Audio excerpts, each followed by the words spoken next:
هانی خورا ساده بخون ساده جی پر خوشحال حزدک نقاد خوزی هانی ترشی خوب قورین هنک ترشی سوته مصر پول بیبر کارا بیبر böyle domates biber salçası pul biber kara biber kekiğini de koyun. Abi güzel kızartın. Kızarttıktan sonra soğanların şeyini böyle coslayın tencerenizin içine. Bu tam size kalmış bir şey. Böyle bir iki taşım kaynasın.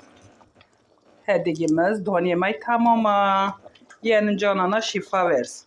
Aber haki kalka var ki vat tamı koy pivazı te kavazık ve tırşi ve baharatı ve kekici var ki te kavazık. O tuzunuzu da ayarlayın. O kim yaparsa yerse de canına şifa versin. Bazıları diyor niye çok karıştırıyorsun? Farkında değilim. Video yapıyorum karıştırıyorum. Ben de insanım ha. Kamerada bakıp yapıyorum. Demek o anda o hali aklıma geliyor. Ne bileyim yani. O yeğenin canına da şifa versin. Hediyemiz bitmiştir.